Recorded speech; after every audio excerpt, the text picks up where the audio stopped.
Oke, assalamualaikum warahmatullahi wabarakatuh. Jumpa lagi dengan saya di channel Heri S Official, channelnya para pencari rezeki dari perkebunan kelapa sawit dan seputar sawit. Oke teman-teman ya, di video kali ini Heri akan membahas 5 ciri-ciri bibit sawit yang bagus yang akan ditanam di lapangan. Oke, sebelum masuk ke pembahasannya, alangkah baiknya untuk teman-teman yang baru gabung atau menemukan channel Heri S Official ini, silahkan tekan tombol subscribe-nya dan loncengnya supaya tidak ketinggalan video-video terbaru dari saya. Oke, untuk teman-teman yang sudah bergabung ataupun yang sudah subscribe di channel Heri S Official, gimana kabarnya? Mudah-mudahan dalam keadaan sehat semua ya. Dan yang sehat dipermudahkan segala urusannya, dilimpahkan rezekinya oleh Allah Subhanahu wa taala. Amin amin ya rabbal alamin. Oke, nggak usah lama-lama lagi, langsung aja kita masuk ke pembahasannya. Jadi menjawab pertanyaan beberapa teman kita itu yang chat di WA Heri ya. Jadi pertanyaannya ada 5 pertanyaan dan nanti akan disebutkan ya di video kali ini. Jadi kita akan membahas 5 ciri-ciri jenis bibit yang akan ditanam di lapangan dan yang bagus itu bagaimana. Oke, untuk yang pertama, jadi pertanyaan itu umur bibit terbaik saat mau ditanam di lapangan itu umur bibit yang berapa bulan. Jadi teman-teman ya wajib pahami, untuk bibit yang bagus ditanam di lapangan itu plus minus 3 bulan dari 12 bulan misalnya, atau maksudnya umur 9 bulan atau 15 bulan maju 3 bulan, kalau mundur 3 bulan dari 12 bulan. Jadi di umur bibit sawit 1 tahun itu bisa min 3 bulan plus 3 bulan. Jadi antara 9 bulan, 12 bulan ke 15 bulan itu bibit yang bagus ditanam di lapangan. Oke, nomor 1 mungkin bisa dipahami ya teman-teman ya. Terus nomor 2 pertanyaannya, bibit terlalu muda apakah bagus ditanam di lapangan? Nah, seperti halnya yang saya bilang tadi ya teman-teman ya. Jika bibit umur 4 bulan atau 6 bulan itu ditanam di lapangan atau dari pembibitan dibawa ke lapangan untuk ditanam, itu kurang bagus ya teman-teman ya. Karena apa? Daun maksudnya daun ataupun lepahnya ini itu belum tahu genetiknya, yaitu juvenilnya itu belum tahu, dia itu belum pecah daunnya, sehingga akan lama mengetahui pecahnya daun ya, juvenil itu tadi. Terus jika kita tanam bibit sawit terlalu muda, resiko hama itu cenderung lebih besar ya teman-teman ya. Contohnya diserang hama tikus, landak karena di umur sangat muda ya. Pangkalnya itu masih empuk sehingga hama tikus dan landak cenderung suka. Jadi seperti yang saya bilang itu, alangkah baiknya plus minus dari 12 bulan. Jadi jika minusnya itu antara 9 bulan, kalau plusnya itu ke 15 bulan untuk bibit yang bagus ditanam di lapangan. Nah, oke, kita akan menjawab lagi pertanyaan yang nomor 3. Memilih bibit asli dari penjual itu gimana ya Bang?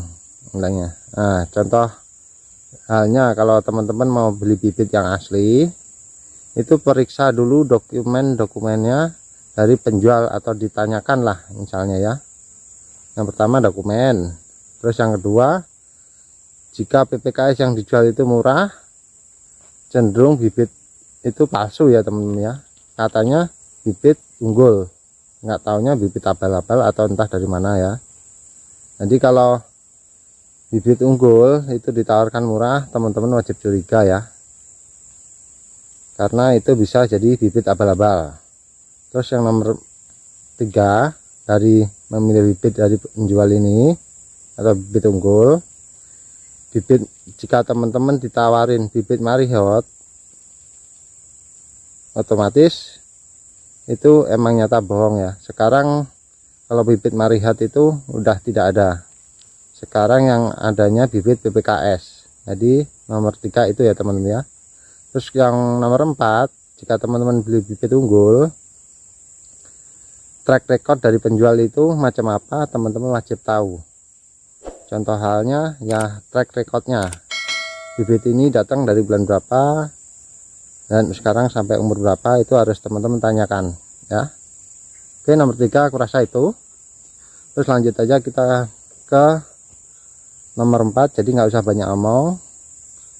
Jadi pertanyaan yang nomor 4, bibit sudah dibawa ke lapangan tapi belum siap ditanam sampai 3 minggu ke 1 bulan, itu masih bagus apa enggak jika ditanam?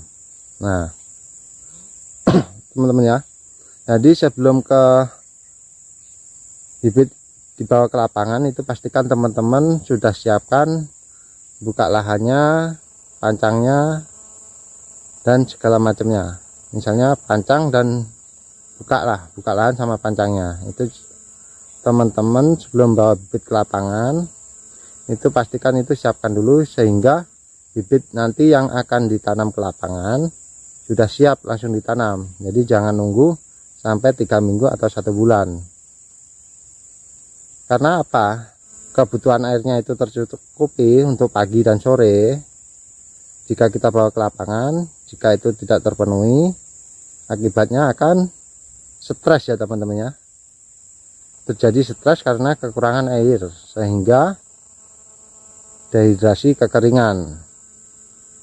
Yang biasanya air tercukupi di pembibitan ditaruh di lapangan kekurangan, pasti daun yang paling bawah ataupun pelepahnya itu pasti kering ya teman-teman ya. Tapi masih bagus, cuma pasti akan kendala stres. Oke, langsung aja ya. Mungkin sampai di sini mungkin bisa dipahami. Jika nanti seperti biasa penjelasan Heri kurang dipahami, nanti Heri tuliskan di kolom deskripsi ya di bawah, teman-teman bisa baca di situ. Oke, lanjut aja kita ke pertanyaan nomor 5. Jadi nomor 5 ini, bibit sudah tua, sudah buah pasir atau 2 tahun ke 3 tahun di pembibitan, masih baguskah atau tidak ditanam di lapangan? Jawabannya ya masih ya. Dari jawab masih ya, tapi untuk pertumbuhan di lapangan cenderung lebih lambat ya teman-teman ya, sampai ke 6 bulan setelah kita tanam. Stres pasti ada ya, karena masih membutuhkan proses untuk perbaikan pori-pori akar ya teman-teman ya. Jadi setelah dari pembibitan misalnya umurnya 2 tahun ataupun 3 tahun sudah berbuah pasir, otomatis kan akarnya udah ke tanah itu ya, atau udah lepas dari polybag, tembus dari polybag ke tanah. Itu kita dongkel, kita dodos, pakai cados. Nah, dia dalam jangka waktu 6 bulan setelah kita tanam, pasti dia akan perbaiki pori-pori akarnya dulu. Dan pastinya juga mengalami hal yang stres itu tadi untuk bibitnya. Terus juga ada untungnya ya teman-teman ya, jika kita tanam bibit sawit itu lebih tua ya, misalnya yang tadi 2 tahun atau buah pasir, itu untungnya kalau bibit tua ditanam di lapangan akan cenderung kurang serangan dari hama ya teman-teman ya, karena bonggolnya itu sudah tua. Nah, itu keuntungannya. Oke, mungkin kurasa itu Tapi kalau menurut saya ya, dari 5 pertanyaan ini, itu saya sarankan kalau bibit unggul itu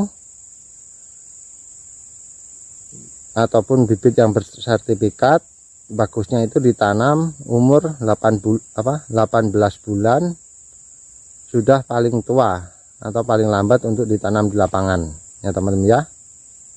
Jadi kalau teman-teman mencari bibit unggul paling lambat ataupun paling tua ditanam di lapangan itu umur 18 bulan. Oke, kurasa itu aja ya untuk video kali ini. Mudah-mudahan bermanfaat, dan jika ada salah katanya Heri minta maaf. Dan jika ada pertanyaan atau masukan silahkan teman-teman berkomentar di kolom komentar.